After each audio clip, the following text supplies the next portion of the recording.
Hi Bother Brigade, here's what's bothering me today. As you can probably discern from the title, I'm likely to get into a bit of trouble with this one. So here's some background for me personally. My mom's side of the family, basically half of it is descended from the earliest possible Quebec settlers, okay? We were on Ile d'Orléans in the earliest of possible days. There's even supposedly some allegations that one of our ancestors was even on one of the ships with Jacques Cartier, okay? And of course, we still have lots of family over in Quebec. I grew up and went into a French immersion school system because my mom felt it was important to be in touch with my heritage. And I have also lived and worked in Quebec at numerous times throughout my life, both as a child and an adult. And this is my dad. And I also want to be incredibly clear that this is not an attack on all Quebecers, nor is it an attack on all Afrikaners. But there's definitely going to be some rather difficult stuff we have to deal with. So content warning for racism and just a ton of depressing information about what happened both in this continent and in Africa, thanks to the British and the French and the Dutch, and why we all have to live with the consequences of it now here in Canada. So what spurred this likely to be demonetized video was what happened at the recent Quebec leadership debate, because Quebec is having a provincial election and unfortunately the following happened. So right now there's an ongoing debate in Quebec about academic freedom, especially if you should be allowed as a white person to say the N-word in an academic setting. The number one example that gets raised time and time again is a 1960s book related to the FLQ crisis called Blanc d'Amérique. In English, it's known as the White N-Words of America. We're going to get into that real quick, but first, here's what happened and why I'm pissed off.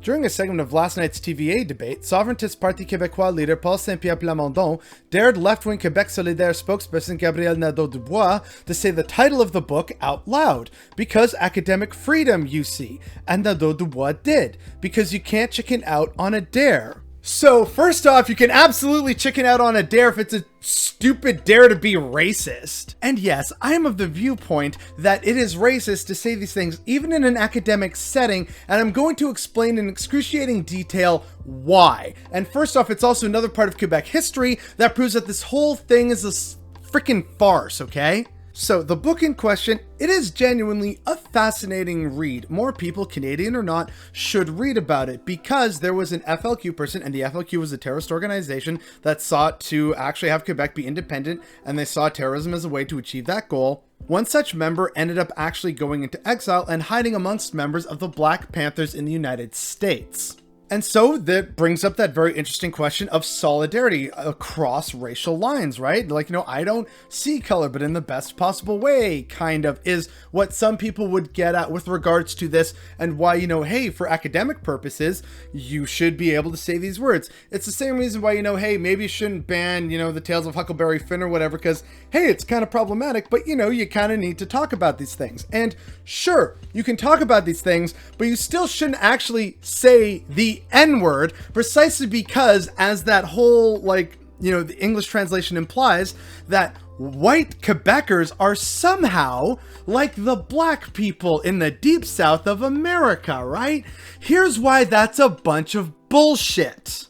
As some of you will remember from our Black History Month series and the Dark Side of Canadian History series, there has been a 200th century history of slavery in this country that we do not talk about. A great portion of that was also in Quebec. In fact, it was a point of pride for some people in Quebec during this time that they could afford to have a black slave. In fact, one of the earliest known in a census Black residents of Quebec was in the 1600s, and it was a 10-year-old boy. He was a slave. So when your own fucking history has black slavery, you are not the white N-word of America. Also, there was this thing called the Code Noir. The Code Noir was the actual honest-to-God textbook that was proclaimed by the French king at the time on how to actually treat and, engage in the slave trade in the 1600s.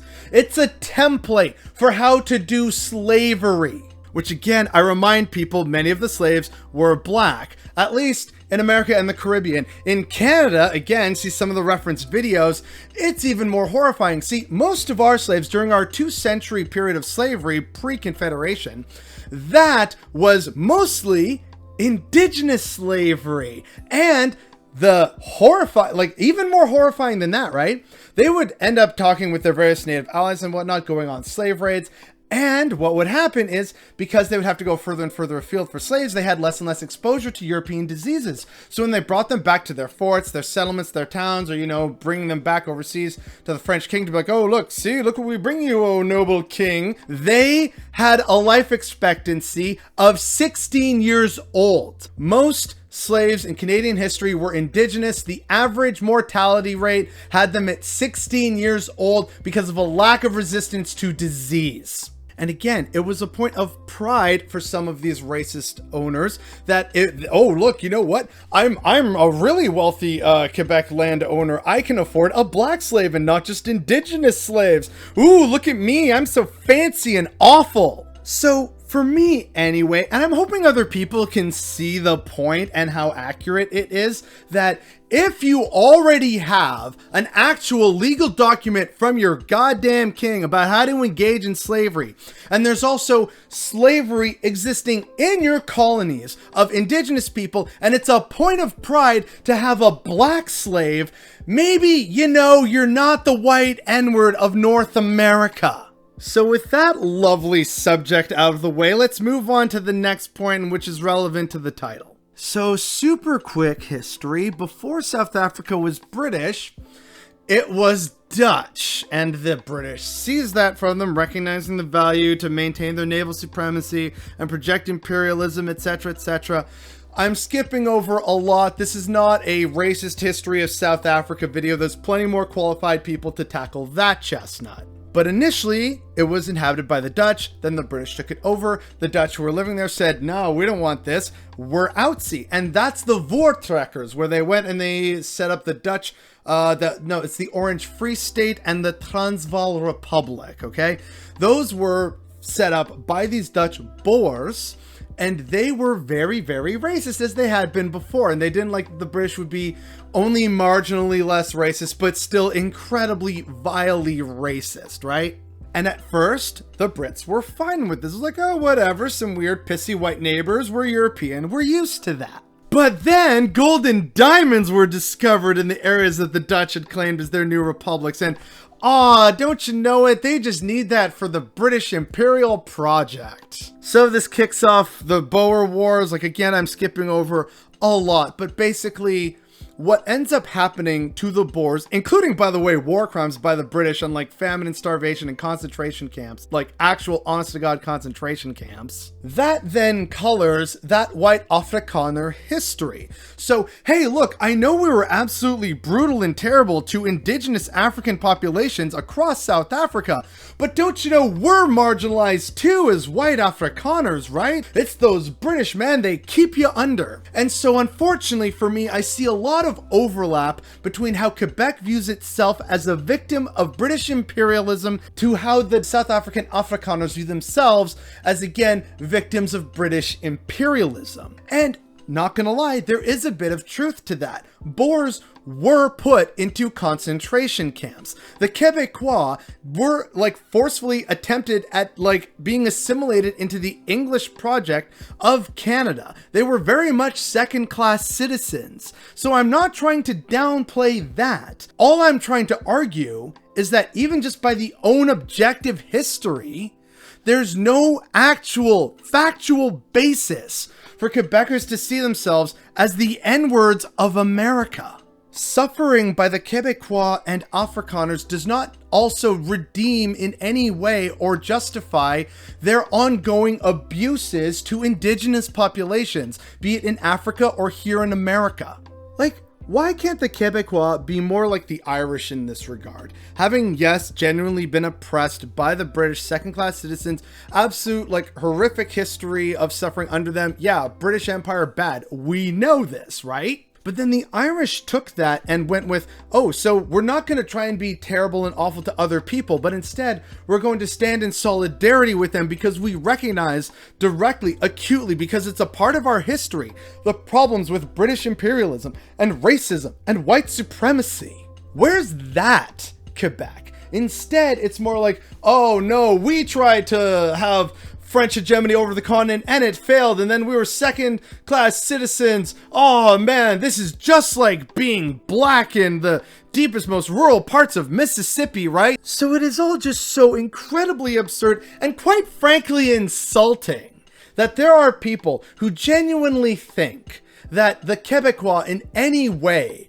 have the same standing as black and indigenous people on this continent. There is no world in which that is true. And yet, unfortunately, this is a thing that prevails in Quebecois cultural consciousness, and it is also sadly now being reminded to all of us in the most recent leadership debate, where again, the left-wing politician decided to chicken out and do it and say, yeah, sure, fine, if this gets me points or something, I guess I'll say a slur. Like, absolute unreal bullshit. Ferme ta gueule, Plamondon, câlice. So yeah, that's the unfortunate situation that we're in right now, where Quebecers still, to some extent, and again, not all, I should stop saying, just Quebecers in general, but there is a segment of Quebec's population that feels that they are oppressed. And while there is history of oppression and being second-class citizens, it is not in any way comparable to actual slavery and dispossession that was inhabited upon the indigenous people and on black people brought over to this continent against their will. It's a very grim reminder that we still have a long way to go in terms of addressing white supremacy and how we view our history, whether we are Quebecers or Afrikaners or Canadians, however we choose to define ourselves. There is still clearly such a disconnect between the history of those who we oppressed and displaced and enslaved to those who had less of a good go at it and were not top dog in the British imperial system. Those are two very different worlds, and the fact that anyone thinks that they are in any way equatable is definitely what's bothering me today.